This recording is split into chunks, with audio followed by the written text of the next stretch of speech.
Good afternoon. I'm here with Sean Callahan, who is the CEO for Catholic Relief Services. And unlike some of my guests, I actually personally know some of Sean, your history, because Sean and I started more or less at the same time at Catholic Relief Services back in the 80s, the late 80s, right, Sean? That's right, 30 years ago. 30 years ago. And I know that you were, amongst other things, the country rep in Nicaragua, in India. Were you the director or vice president for HR? I don't remember what your title was. Yes, the head of HR. The head of HR and other things that I don't know and I can't remember. And now, so you were the COO or the chief of staff to the former CEO, and now you recently, the last 2 years? Correct. Have been the CEO. So congratulations on that. Thank you. Since I know you, I think that was an excellent choice. So I'm glad that you're at the helm there at my beloved Catholic Relief Services. And Thank you very much. So to get started, I already outed what your background was, but what anything that you think you'd like to add about your background that you think would be important for people to understand or interesting for people to understand about how you got from there to here? No, I think I came from one of these traditional Northeastern Irish Catholic backgrounds, but I think one of the things that probably tied me in a little bit to this type of work was I had an aunt and uncle who were both Maryknoll missionaries out in the field. My uncle was in what was Formosa at the time in the Philippines, and my aunt in Central America. So as a kid, we used to have visits of people who had been overseas and seeing, airplanes land on little pads in Guatemala and people clearing jungle space so that they could reach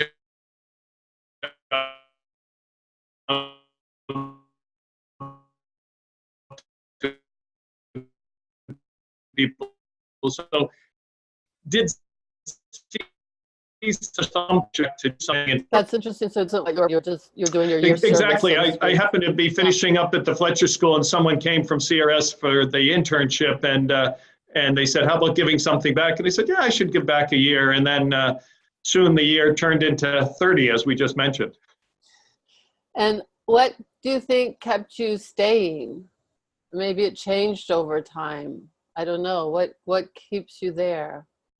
Yeah, I think probably the most important thing is the values and the mission of what we do is trying to be a support to local people and assist them. And so it's really, many of us have been blessed with either resources or history. And I think trying to share some of those blessings with others would be probably number one on the mission. I'd say number two would be fantastic colleagues that I've had throughout the history here at CRS. So working together with great people and doing this type of great work, and frankly, seeing the substantial change that we've been able to be a part of has been exciting. So I don't know any other field where we've had such great successes in reducing poverty and assisting people to take control of their own lives than we have. And I think that narrative doesn't get out enough, but I think it's one of the things that attracts many of us to doing this type of mission. So those are just the two things, colleagues and some of the things you're proud of. Can you name like one of the, tell us a story about one of the things the changes you've seen that you're particularly proud of? As I look at colleagues and things we're proud of, I have a colleague who was working in South Sudan, and two people came on a flight and they ended up getting off at the wrong airport and got off one in which they were in the minority, and some of the local people rounded them up and were going to kill them, actually. And my colleague, she stepped in and said, "This doesn't make sense, you shouldn't do this," and pleaded with the colonel at the time, and he said, "Well, I have to bring them to the general." And so she walked in the bush for 2 days with the colonel and these two gentlemen, and made her case to the general, who then spared their lives. And she stayed there and made sure that they got to another area of the country where they would be safe. And so, here's someone who probably violated most of our security practices, but did it to save the life of 2 other colleagues that were working in this type of area. And so just seeing that type of commitment and dedication from people in South Sudan, in Central America, in Asia, is just something that I think continually impresses me and inspires me to continue in this work. And that's a story I had not heard, and I could see why that would be so inspiring. And it reminds me, after the big tsunami that hit Indonesia and East Timor and Sri Lanka, how everyone in the international community, but I know CRs particularly, was flat out, went away for months at a time in very difficult, very, very challenging, sad situations to be helpful. And that, to me, is another inspiring aspect of the international work that I find amazing. Yeah, I don't think we hear enough of what people put into this and what they give. I happened to go to South Sudan to meet this colleague, and I met her 6 weeks after she had given birth to another child. And so here she was trucking through the bush, early in her pregnancy, which none of us knew about, but did it to protect someone else. And so we see people doing that, uprooting themselves constantly and going to these different places, and then really working closely with those local communities and trying to be part of them, and basically share their talent, their resources, and their love for people worldwide. I think it's just something that helps make it a better world. So I'm imagining that when you get drained or downed, which anybody would at times, that it's those kind of things that keep you going. Would that be a true statement? It would be. I think just to reflect again on our reasons for being down, and to think of what other people have been through, is incredible. I always go back to early in my career when I was in Nicaragua and going to the Atlantic coast. I happened to be driving in a Jeep, and the bishop was driving, and all of a sudden a little tuna fish can went across in the muddy road in front of us, and he screeched to a halt. And all of a sudden, a little boy who was butt naked peeked around the building, ran out and grabbed the tuna can and ran back. And I said, wow, why would you stop for a tuna can? And he said, because that's their pots to cook in. And if I crushed it, they might not have anything to cook in. So I keep thinking back to that of what are my problems and what are the things that get me down? And then to see how other people make, do or celebrate life with so much less than we have. And so, kind of puts things in perspective. Sean, what are the things that you find draining in your job? And then what antidotes or advice would you give to yourself or others about those things?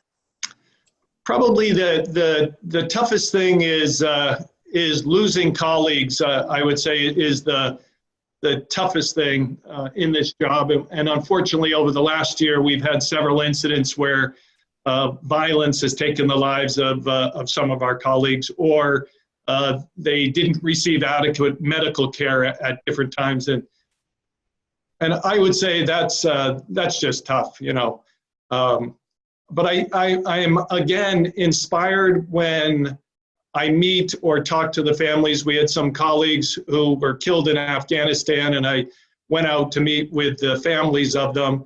Another colleague from the United States who also died in Afghanistan, and my communication with the parents, just to see how those families all believe in the same mission that we do and are in 100%. That just kind of re-energizes me that we're doing the right thing in the right way, and that our colleagues have presented that to people outside of our organizations really exemplifies the pride that they have in their work. And so those type of things do energize me and help pick me up when I'm down, seeing some of the adversity that others have gone through with such grace. Thank you for sharing that, and I can hear or see the emotion in you, and you're even talking about it. And to carry that weight, how many staff does CRS have now? 2,000? Probably 2018, our fiscal year, we lost close to 10 staff members, some by violence, and then some by car accidents and health issues. So I can imagine that weighs on you. That's always with you. The strategy, we got to get the good strategy, we got to get in the money, and you're still carrying the weight of all these people. Yeah, that's the toughest, I would say, and just the security of others. We need to make sure that if we put people in areas where they could be in harm's way, that we're making sure that we're doing things right, and we're maximizing the time and investment of these people that are in those areas. So, I just came back from Nigeria, and we have a bunch of colleagues up in the northeast where it's a Boko Haram area and very difficult, and met with the U.S. government and the Nigerian government, and they're talking about some of the challenges they have up in those areas. And I was asking them about security, and then I met with some of our team that are working up in those areas, and I think they feel very comfortable with the way things are. But it is something that day in and day out, it's always in the back of your mind in these positions. Are we taking good enough care and protecting our staff enough? And you're dependent on other people, that they're, your security people, your staff on the ground. Your control over that is only so much. Right? It is, but I think one, if people see that I come out to these areas and then value their input, I think that's crucial, that they know that I'm trusting them and counting on them. And I think it's important that everyone knows the value that our agency, our board, and our supporters put on everyone's life. And I think people can feel that. And so I'm hopeful that everyone takes the appropriate measures. And I would say in most of the cases I've seen that's been true. So it is easier to trust people. One, when you have really good professionals who know what's going on. Second, people who are integrated in the community, so they get that good advice from the local communities. And then that they know that we're behind them no matter what decision that they make, whether they think people need to be pulled out or not. But as you well know, the people who are often as the greatest threat and the people that we lose more often than not are people from the countries where we serve. Some of our colleagues in South Sudan who were killed were actually in their villages, and a raid occurred in the evening there. So it wasn't directly related to their work, but still it's just as harsh when they're taken from you. So that causes me to wonder, you're in the hot seat now, and God willing, you will be for many years. And what would you, what, I don't know if it's, what advice would you give, what do I want to say? I was going to say, what advice would you give your younger self? Let's start there. So if you looked back at your younger self, the things that you believed or thought were important, or were you focused, or worried about even, what advice, knowing what you know now, what advice would you give yourself back in the day? Back in the day, I would probably give two pieces of advice. The first thing would be to not be afraid to follow your values and to stick with your values. I think when we compromise our values, we have regrets. When we don't compromise our values, no matter what happens, at least we feel like we stood for something. And I think other people see that, feel that, and know that. So I think that's crucial. The second thing I would say is to be patient. I think I was in maybe too much of a hurry, and I think it's not just getting to the top of the mountain, it's enjoying the climb. And I think I would recommend that people take that time to enjoy the climb, learn on their on their way up. I think if you perform well, people will see it and recognize it, and you'll be there. But don't be, I think in this country, we have a tendency of being in too much of a hurry. And I think sometimes we miss out on learnings and relationships if we are in that hurry. And so take your time, learn, get everything out of, all the juices out of every fruit that you're exposed to, so that you can really use that later on in your career. So what would that look like? I love that, taking your time, getting all the juices out. What does that look like? Does it mean doing less? Does it mean spending more time with people as opposed to being transactional? What do you think that means? You know, in our context, I think is really getting to know your local environment, the people and the cultures more. That it's not about coming into a place and writing a project or doing a program. It's understanding the people, getting to know them, and figuring out how you can plug in to contribute to the tremendous resources that local people provide in the areas we're in. I think if sometimes you come in and you're a little too fast and you have all the answers, then you miss a lot of the richness of the resources that are there locally. So it's really to come in and have an appreciative inquiry. An example I could give you is I was in a village in India, and we arrived there, and when I had visited there once before, all the women were inside their huts, and we spoke to a group of men. But this was 3 years later, and as we came into the community and got out of our vehicles, I was noticing that the men were bringing out these plastic mats, and the women were coming out and sitting on the plastic mats. And so we were going to be sitting in front of the women, so they were no longer in their houses. They were now out with us participating. And one woman came up and said, "It's so wonderful to have you people here. You know, you're so intelligent. You've come from so far away. You bring such resources. We're really blessed in our community to have you here." And I said, "Well, what do you do?" And she said, "I'm a traditional birth attendant here." And I said, "How many children have you given birth to in this area?" And she said, "Well, over the last year." And I said, "Yeah." And she said, "About 80. And I said, "You know how many children I've assisted in their birth over the last year?" And she looked at me and said, "How many?" And I said, "None." And so she looked at me and I said, "So who's the expert here, you or me?" And she kind of smiled, you know, sheepishly. But I said, "You know, we might be here to bring you some new techniques or things, but you are really the expert." And I think recognizing the expertise of local communities, helping build their esteem in front of the communities, is something that we can do and should do a little bit more. And I think when we start learning that a little bit more, then I think as we progress in our career, we really recognize the contributions that everyone can make, even though those contributions may be a little different from what we had planned or different from what we had expected, but we can still find a way that they can contribute to the mission. And isn't it letting go? So I'm imagining you're talking about the professional staff, mostly international, and isn't it letting go a bit on advancing in your career then? Because you also said know that you will be recognized for your work. And I do a lot of work with international organizations overseas, and what I hear a lot from the national staff is that staff come in too supercharged.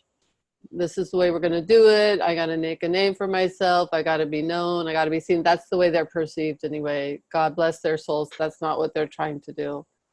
So I feel like I'm hearing from you to slow that down or flip it. You know, make that your secondary thing. Exactly. I think, again, if we take a little time to listen and see and not be blinded by knowing everything when we came into a particular situation, I think it's kind of like when I graduated from college or close to it, I knew pretty much everything. And each year I find out how little I actually know as I get older and older. And I think that's the type of experience that people have a tendency of rushing in and thinking we know the answers when the answer may already be there. We just have to reveal it to the local community. And it doesn't have to be our answer. It may be a different answer, but if we don't even take a look to see it, we won't find it. So for me, that comes out as, I'm just taking a note, collaborative leadership. And it doesn't mean just leadership of your team. It's like leadership of what the whole project, everything that you're doing, it is collaborative. So that's the label I'm putting on that. Sure. I think probably the most misplaced word in the development field is partnership. And I'm not sure what that means to everyone, but I think when I look at Catholic Relief Services, for instance, I don't see us as necessarily an international humanitarian and development agency, but I see us as a relationship agency. Mm-hmm. And it's really those relationships that make us effective or not. We're invited into the country by the local church and the local government in most cases, and then by local communities. So if we don't have a relationship with them, if we're not contributing to making them better, then we should be out of there. And oftentimes they will say, hey, if this isn't moving us forward, why are you actually here? And so we do have those type of conversations. And so to me, it's not that the relationships are part of it. I think the relationships are the focus. And then if we have those relationships, then when we can expose them to expertise, talents, and other things that may help them better their own lives. But if we start thinking that we're going to improve their own lives, then I think that's a little bit of hubris that probably won't help our mission in the long run and probably won't help the local community as well. And how do you inculcate, you, Sean, CRS with that understanding or that culture? So I really think, as we look at Catholic Relief Services, what I'd like to see is a culture of being bold yet humble. And when I talk about that, I think we all have to mirror that and represent it. And so when I was leaving the building last night and it was snowing, out and all, and I saw one of our staff members, who's the guy Clifford, who ends up cleaning our walkways and putting the salt out. And I just stopped to talk to him and said, Cliff, are you going to be working late tonight? And what are you doing? And he said, oh, I've already been out there putting the salt and I'm getting ready for things going. And just recognizing everyone along the way who contributes to your mission, and you not being, as a leader, not being stuck in the clouds, but into the daily work of people. So this gentleman who helps us get into the building in the morning so that we can reach out to people, clearly the drivers in our programs as we work around the world, that they get us to where we go safely, despite security issues or dangerous terrains and things like that. Those are the type of things. So one, it's me representing it when I go out to the field, but it's also showing and expressing concern for everyone in developing those relationships inside the organization. So first thing I do in the morning is I look to see whose birthday it is today around the world, and I send them a little note to say, happy birthday, hope you do something special. And I think people just feel like, wow, somebody's taking some time to recognize me, and that's important and a value. And then I am hopeful that when I meet and talk to them, when they express that appreciation, I said, I hope you're doing that for your colleagues or the people we're serving. You're taking that extra time to be with them.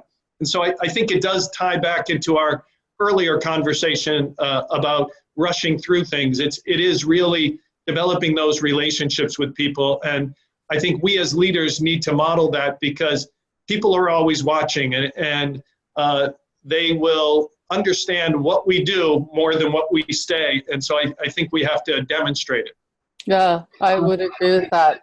And I also know you also touched on values earlier, and now you brought up be humble, be bold, which we were talking about that yesterday, and I love the be humble, be bold. And you were telling me yesterday about how that's, if I remember correctly, one of the values for Catholic Relief Services. be humble, be bold. I don't know if you said it exactly that way. It's just my favorite way of saying it. No, it is.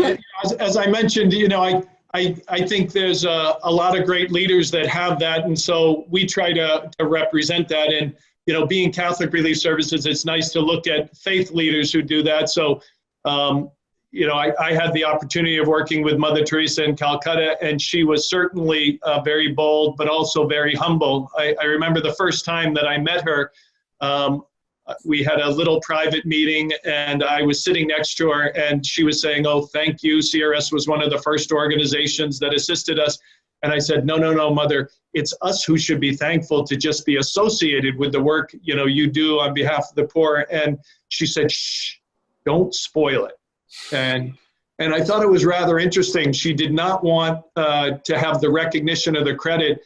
She was doing it for the people and not for the recognition. And I think most of the people that work for us do it for the mission as opposed for the recognition. And so I think that continues to permeate the agency. And what do you do when when be humble, be bold, relationship first isn't, you see it not happening? How do you deal with that, either in an individual or a department, or what do you do? Because that's the tricky part, right? One is being the guiding light and the sun that shines everywhere. But what do you do when you're not getting to the dark shadows? And forgive me to the people who are in the dark shadows. It just happens sometimes. Sure. I think the being humble part is probably sometimes a little more difficult for some people, because I think if you've given up so much and you sacrifice and you contribute to something and you achieve something, oftentimes, many of us would like somebody to know about it and some success. And so what we try to do is make sure that we recognize that within the agency and that we have ample opportunities for recognition. I think sometimes because our problems that we're trying to solve are often so large that we sometimes forget to celebrate. And so what we've done at CRS is the last 3 years that we've done a employee engagement survey. So all of our employees can say what's working well and what's not. And so the first thing is, one, listening to people. But the second thing is we've noticed that we may not have been recognizing people enough. And so it's making sure that people know that they're being recognized. And that might be a little spot award where we call somebody out. It may be that we, buy them a pizza for lunch and get together. It might be that we, talk to them about future job possibilities and things of that nature, or it might be the overall employee recognition award. And so I think when people see that they're being recognized, we also have a program where colleagues nominate other colleagues for these awards, and so that it's not coming from an executive office, but it's actually coming from their colleagues on the ground who recognize them. I think then more and more that culture develops where people see it. If someone doesn't feel that, then frankly, they might be in the wrong agency. But before we give up on them, we really try to explain and give people the opportunity to let someone else shine and see, and try to give them that experience that by helping someone else shine, maybe they are shining as well, and that people are noticing. And so I will talk to people at different levels and say, you did a great job here. Could you have done it this way? And I often find that someone tries it that way, and when it's successful, I'll go back to them and I'll say, I noticed what you did, and I'm really proud of you. That was fantastic. And I think they feel that validation. But I also recognize it when it didn't work. And I said, this is the risk of what we did. I saw what you did. I agreed with it, but it was an absolute failure. But thanks for trying. And I think they then also can feel that they're on the right track and that they're in the right agency for them. Thank you. You touched on failures, which I wanted to get to. That's one of my favorite questions. But I also wanted to say, just the way you're describing your style, it's very hands-on, or there's a lot of your DNA all over the place, that you're very, at least you try to be very aware of what's happening with people, who you need to touch base with. Seems like must take a lot of your time. That must a lot of your time and energy and focus. That's a lot of people to be paying attention to. It does take a lot of time, but frankly, I think it's much more important for me actually to know that our photographers has a son named Liam, as opposed to me knowing how to take pictures. And so what I find is crucial is I let go and let the experts be the experts, but I want to make sure that everyone knows that I value their contribution to the agency, and so I try to find something out about them. I would say one of the things that I feel good about in the agency is many people, feel like I either know them or know their name. And I went to a country program one time and met about 150 people. And this woman came up and said, "Do you remember my name? I hear that you remember everyone's name." And I said, to be honest with you, when I met the 150 and everyone said their name, I didn't realize everyone's name, but I said, I will now remember yours because you asked me, So it is kind of those type of things, but I don't spend my time learning and doing other people's jobs. I see it my job to make sure that my staff have what they need. And if what they need is my engagement and my recognition of them, then I'll do all I can to do that at different levels. And I can't do that around the world, but I just wrote a note out to different country programs, and I mentioned my recent visit to Nigeria and what the people in the country program had done. So I'm hopeful that others of our 7,000 staff around the world will see that message about Nigeria, and they will feel part of that because it was Nigeria. And last year when I visited Afghanistan or Burkina Faso or Guatemala or Mexico, that each of them get a recognition like that, and they can see themselves in the work we do in different places and that recognition. Thank you. I'm very much appreciating this interview with you, because you are so in this discussion, you're so relationship focused. And that is a first in the interviews that I've done. Not that other people don't talk about it, but it's so, at least that's what's coming up so much right now. And I think I like that is being seen, that this is a leadership style, and that you're showing what we're talking about, what that looks like. So I just wanted to pull that out, perhaps not so much for you, Sean, as for others that are going to be watching this. One thing I want is for people to be able to take the nuggets from different leadership styles and see what works for them. And you're doing a lovely job showing a relationship, one that's very focused on relationships. I wanted to also ask you about failure.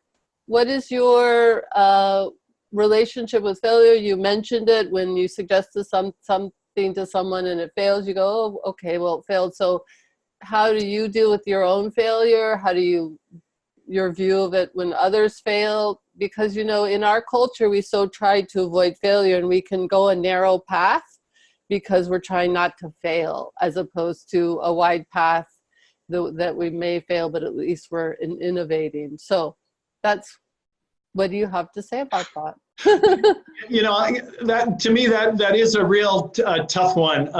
I must say, in my upbringing, we were supposed to succeed, and we're supposed to be, top in our class, and we're supposed to do those things. So I must say, failure is always a challenge. But I think there's two things that I would say related to failure. I think the first one is, and it goes back to my original comments of some of the things that are important.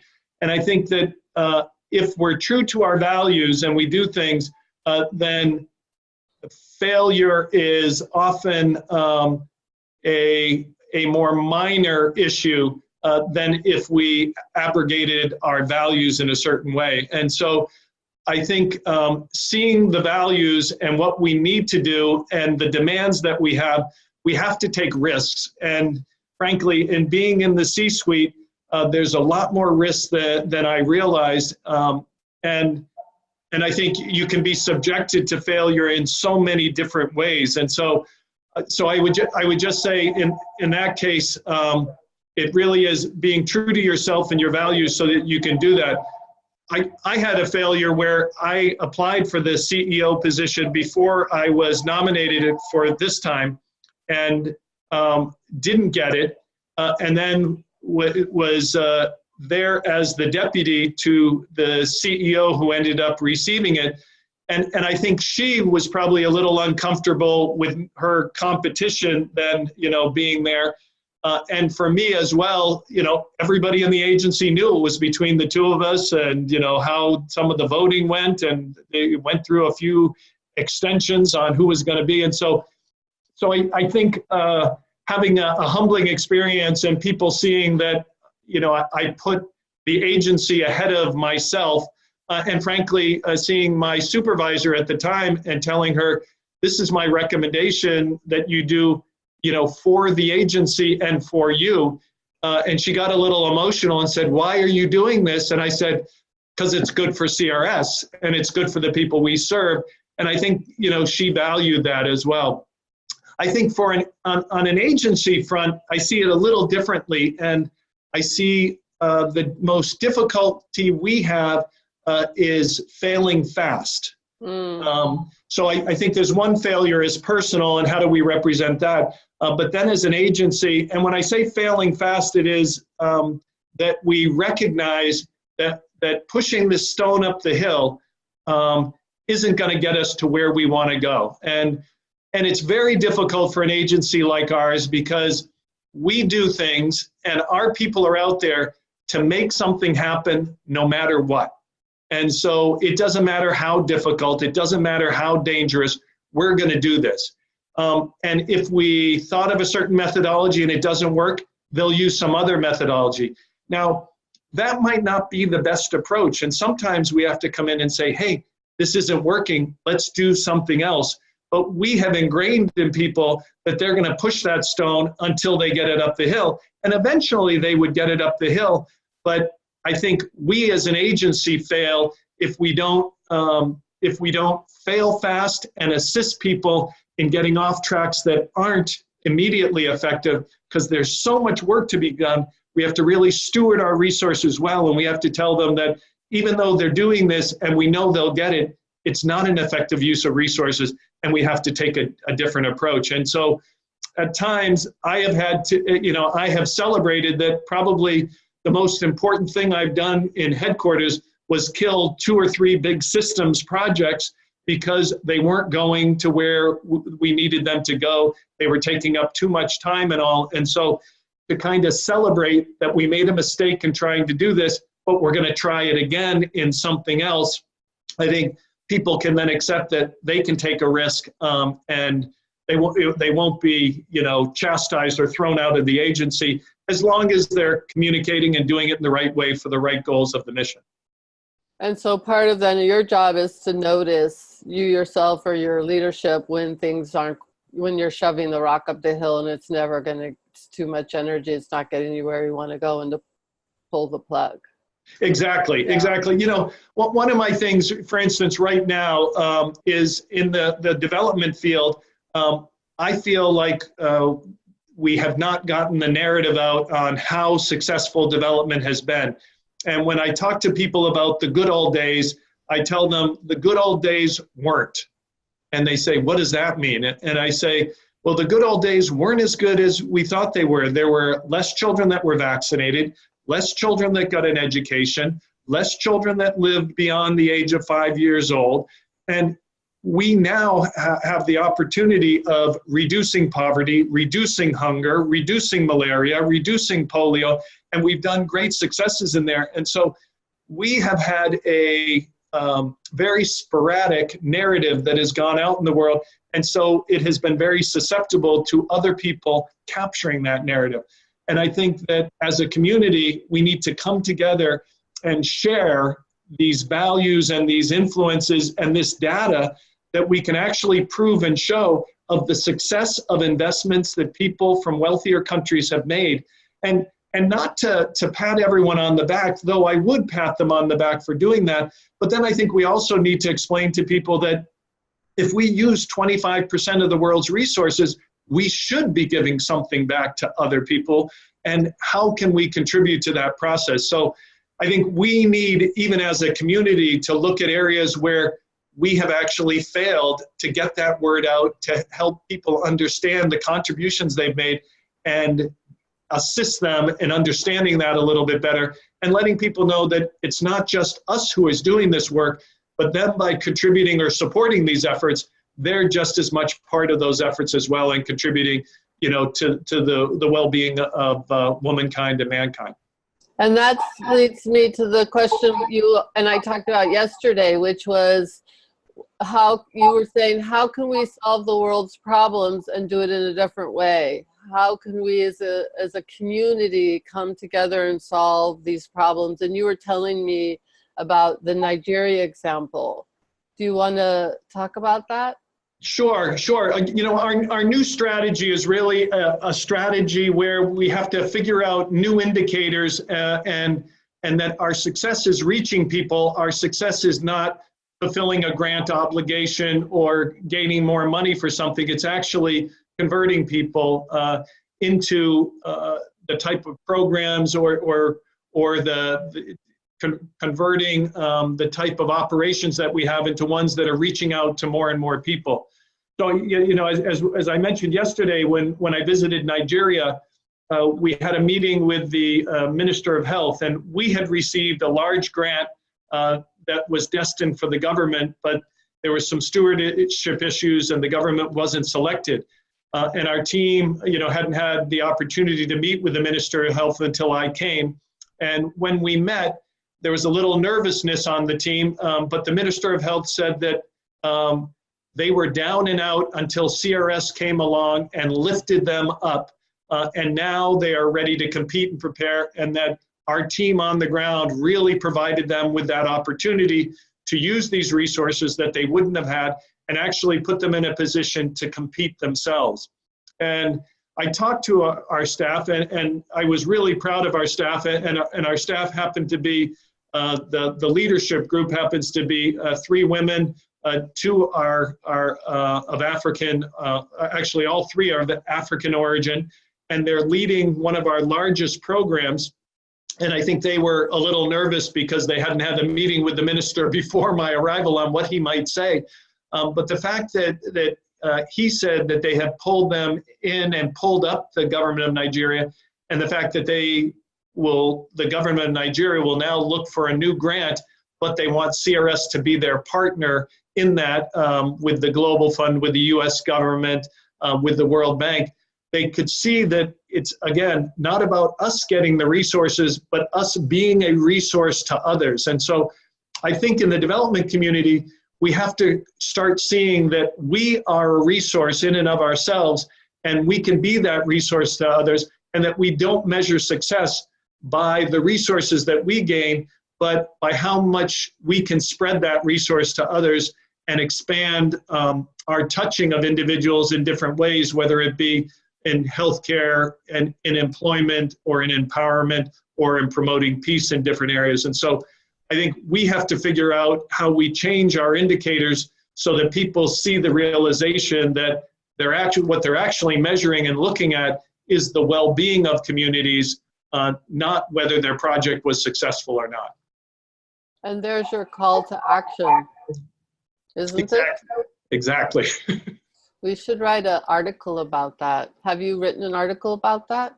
I haven't, but we're actually, I'm in the process of preparing this and to donors, to ask donors to participate in helping us develop indicators that are indicators for human dignity, that are indicators for well-being, so that we don't look at these other indicators.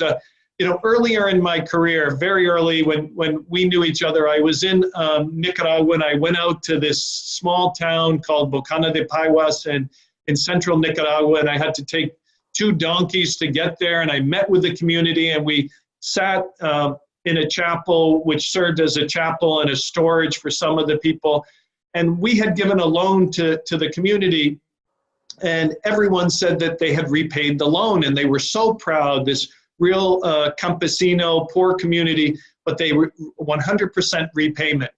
And as I sat there and I was listening to different presentations, I turned to the person next to me and I said, who's got the worst land here? And they said, oh, Jose's family, they have terrible land. And I said, why do you say that? And he said, it's in a dry area, it's undulating land, it's not flat, they always have trouble planting and all. And I said, oh, that's great. So I went over and sat next to Jose's family, and after a while talked to them, and I said, so how was this project for you? And Jose and his wife were really happy. They said, we paid back everything. And I said, that's terrific. Thank you so much for paying back everything. That's great. The community's really together. What a great success. I said, but I hear your land isn't as good. How were you able to do that? And they said, well, we worked as hard as we could and all. And I said, but in your land, even if you worked as hard as you could, the produce probably wouldn't have. They said, no, you're right. That's true. So we had to sell off a few animals, and my kids worked for the next door neighbor and everything.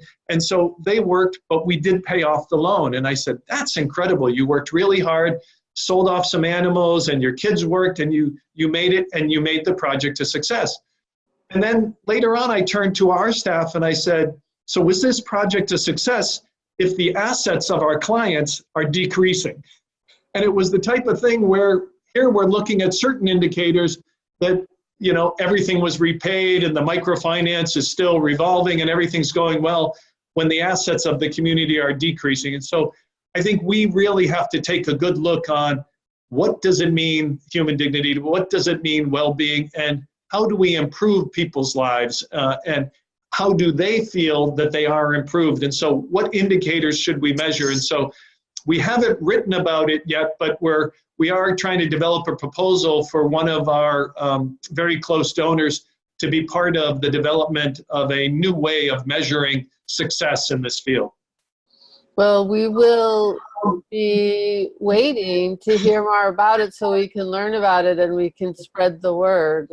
Obviously, what you do and what you learn from it is going to be useful for everyone. So I'm glad to know about it, and I look forward to hearing more. Well, we're hopeful, and this is in line. Anything we do, we put out there for everyone, because we want to share the new advantages that we have with others. And people say, well, that's not a really smart business decision to share all these things. And whether it's our partnership principles or whether it's these indicators and things. And our comment back is, it is if we do want to change the world, we want others to also have the advantage of our experience, but then we want to outcompete them as well. So our whole thing is, let's not have an advantage. If I'm in a swimming race, I want to swim against the top swimmers. I don't want to swim against the B swimmers. So for us to do the right thing, we have to make sure that everybody is operating in our community at the highest level. And that, I think, helps all of us work harder, better, and frankly, those who are disadvantaged in the world deserve the best from all of us. It gives me goosebumps. So we're at the end of our time. Are you good? Is there anything else that you haven't said that you'd like to share? I guess just the final thing, as people are looking at leadership in this field and relationships in this field, I would just say that the most important thing that I think in development is trust. And that is that local communities trust us, our staff and colleagues trust us, and that we're, as I mentioned, true to our values, which assists us in that trust mechanism. And I found that we can actually prove that trust does work. And Catholic Relief Services was involved in AIDS relief in its early stages, and we worked in 10 different countries, and we're working in many areas. And we actually had better results than 3 of the other first-time partners in the AIDS relief program. that PEPFAR, the President's Emergency Program for AIDS Relief, had. And the donors didn't believe. They thought, well, this is a good faith-based organization. They must have made some mistakes with their numbers, so we'll send out another firm to investigate. And the firm went out there and investigated and came back and said, yes, their adherence rates are double the other adherence rates. And so they then sent them back out and said, find out why. And what they found was because local communities trusted the people. We didn't helicopter people in. It was people who knew the community, someone who had been there when somebody's father got sick and ill, when his wife was going to have a baby, when the drought occurred. And it was people who had been there during those toughest times. And when they came in and advised them on a protocol for responding to a disease, they were trusted. And that was the difference, that you come in from the outside, you can be as smart as you like, but if people don't trust you, they're not going to change their behavior. They need to try it out. People are very shrewd and very smart there. So I would just say, again, in line with the other comments that we made about taking your time and using your values, that those will add to a development of trust if you do development in a way that you put yourself out there and you show that you're respecting the local people and local individuals. And so we need to have that mutual trust, one, that we trust them, and two, that they trust us for us to be successful. I'm glad that you brought that back up, and that we're finishing on that note. So Sean Callahan, CEO of Catholic Relief Services, thank you very much for your time. Thank you. Good luck with this project. Thank you.